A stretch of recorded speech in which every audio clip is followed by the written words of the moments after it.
Facebook Live. Okay, man, so we are on day 3. My name is Justin with New Minds Enrichment, and man, just a couple things came to me as I was planning out today's talk. That song lyric came to me. It's just this part that goes, the times have changed and the times are strange. Here I come, but I'm not the same. So, man, my question for you is what kind of song lyrics are you thinking about? Maybe it's REM's The End of the World. I hope not. But I love it because we're at this time where things are a little bit different and they'll never be the same.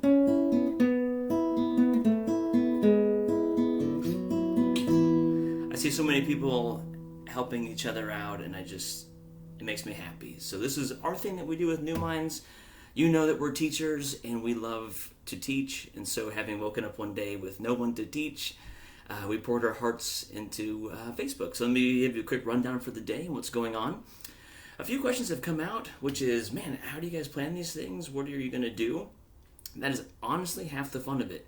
So the parameters that we gave our team, our inspirators, that's what we call our teachers, our inspirators, we said, make sure that you use materials that the kids have easy access to, that are accessible for anybody, hopefully, and then if not, provide different options for them.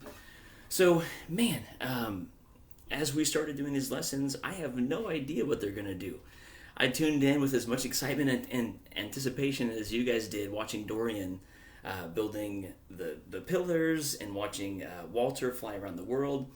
Okay, you know what? Let me actually use that for a chance to kind of talk about what the schedule is. So, man, this is the morning announcements and just kind of a rundown of the day and a quick piece of inspiration. And then at 10 o'clock, I'm going to head over to YouTube and do a YouTube Live where I'm going to read a story to kids. Now, why? It's because we want parents to be able to enjoy the Parent Power Hour. I know a lot of schools are heading back at this time, and the kids are probably working on their schoolwork early in the morning. So maybe this is a chance now for the parents to have that time. Or if your kid's still on break, they have a story they can listen to. So once again, 10 o'clock, Kristen will be bringing us the Parent Power Hour, and I'll be reading a story on YouTube Live to help entertain the kids. So 11 o'clock, like I mentioned, Dorian comes in with the steam train, and this is intended for K to 2nd grade. But maybe it's because I'm a little bit of a kid at heart, but I sat there just fascinated. Yesterday he was cutting up pieces of stars and throwing them on paper to make new constellations and stories behind them. Just kind of a neat blend of science and mythology, and that part that makes us human, right? The storytelling piece.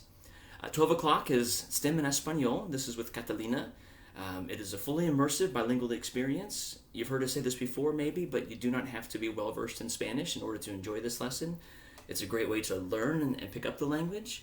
And at the same time, if you are a native Spanish speaker, this is excelente for you. So, okay, 1 o'clock is Into the Dungeon verse with Adam. This is an all ages kind of group. And Adam is just a master at the narrative and the storytelling. He is a game master. And so what he's been doing is teaching us how to write stories, how to create our own worlds. And yesterday, if you didn't see the video, check it out. He threw down Legos as a way of creating a world and then even mixed up with some dice rolls. Mind blown. Like I mentioned earlier, I don't know what they're going to do until I watch it. The parameters are make it as easy and accessible as possible.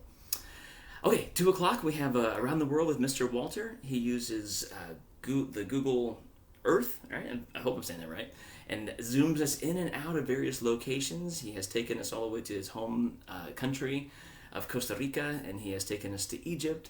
So check that out. 3 o'clock, Dorian comes back with the steam train. This time, it's for students 3 through 5.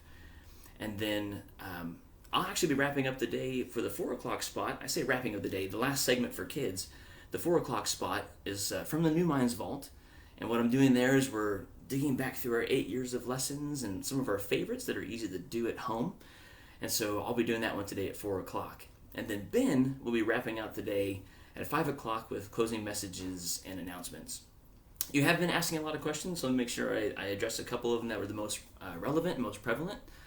So the first question is, if you guys have missed any of the videos, by all means, we are saving them not only on Facebook, but we're in the middle of putting together newminds.tv. Don't head there yet, it's not ready yet. But newminds.tv will have all the videos that you can watch and check out later.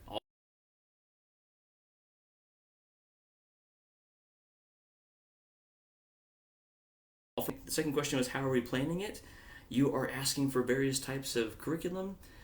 Man, it's so funny. A week ago, I was a curriculum writer who was laying on the floor after having blown up 160 balloons to play Hungry Hungry Hippos with a group of kids at spring brain break. And here I am in my office playing guitar to you online. You never know what the world's going to throw at you, right? So just breathe in deep and lean into it. But I'm saying that because, yes, Dorian, who's actually one of our curriculum specialists with me, we love taking your suggestions and what you want lessons on and actually writing them into lessons. So actually on our New Minds page, you'll see that we have about, I think, 2 or 3 up so far called the whiteboard sessions. This is obviously before the outbreak of COVID, but we were in a room together taking your suggestions and turning them into lesson plans that then our amazing team, including Christian, put into lesson plans that were templated and formatted. Anyway, what am I saying? You are asking the question, can we help you create lessons for your kids? And the absolute answer is absolutely, right? So if you have tasks or content that you are curious about how to teach online, we love differentiation. We love writing stories. We love writing lessons. My master's degree is in curriculum and instruction, so I love even scaffolding out those lessons and making them accessible for various grade levels. So, yes, reach out. Okay, I feel like I blabbed too much, but I am going to do the quick inspiration piece. Ben started this trend day one, which was grab a book off the shelf and open it to a random page. So I do want to give the disclaimer that this was a book that I've been already working through anyway, so it wasn't a random one off the shelf. But I did actually open it up randomly to a page, and I found that it fit. It's also kind of nice, too, when you have a book that has so much wisdom inside of it. A lot of things end up fitting. So, okay, what am I reading? What am I reading from? It's from Thich Nhat Hanh. It's Going Home. I'm a big fan of comparative religious studies, and so this is Jesus and Buddha as Brothers. And I like this book a lot.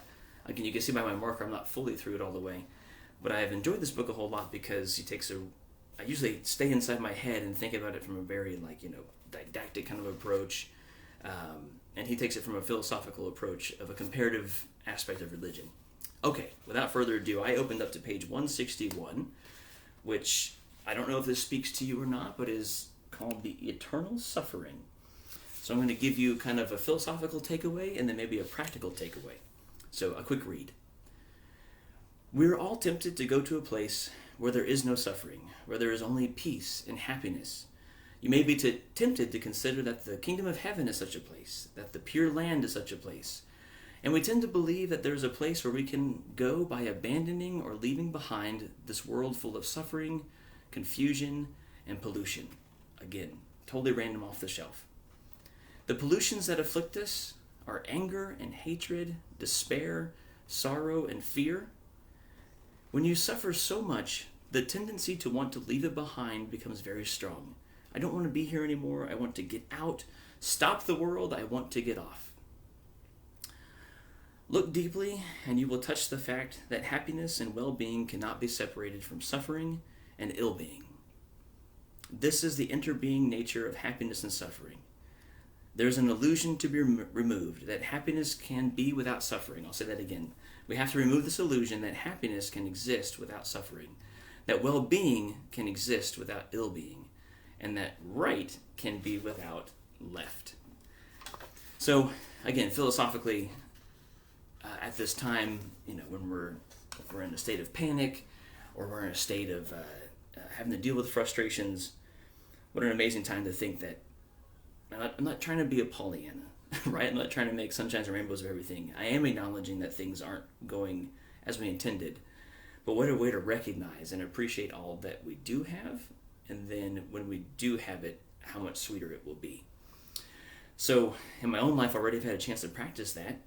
My gym closed down, right? So I love going to my gym and having a good workout. And it closed down. We're in Dallas, and they have a Dallas band. And actually having picked this passage off the shelf to prepare for this talk, I was so inspired that I had a chance to create my own workout. And I'm not going to say it was the best, but it gave me a chance to appreciate what I have every day and take for granted even more. Okay, so I said that was a more philosophical one. Let me give a super quick practical one to take away, and then I'll log off. So when having kids in the home, obviously we've talked a little bit about the past few days about having frustrations. So there's a game that you play with like impromptu theater or impromptu acting called Angels and Demons, and it's kind of a neat one to play. So regardless of the age of the kid, obviously you can take this where you want to. But what you do is you have one person who plays the role of the demon, or you could say the pessimist if you want to, and one person who plays the role of the angel, or you could say the eternal optimist if you want to. And so one person's job is to say, oh man, it's raining outside. And then the other person's job is to try to say, yeah, but what a great opportunity to feed the grass. Where this gets more interesting is not just that one thing, but now the pessimist, the demon, comes back and says, yeah, but the grass needs mowed. So you're trying to out negative the other person. Too funny. Yeah, but the grass needs mowed. Yeah, but what a great chance to get out and get some exercise. Yeah, did I mention it's raining? So again, tying that all back into the inspirational message, fun game that you could play that really help us think about, man, we don't appreciate, or we can only appreciate, I should say, these things when we realize that we don't have them. So, okay, all right, well, listen, I look forward to seeing you on Facebook Live for a reading of a story while Kristen delivers the Parent Power Hour at 10 o'clock. Thank you for your time this morning, and we'll talk to you soon. All right, bye. Oh, wait, I better sign it off.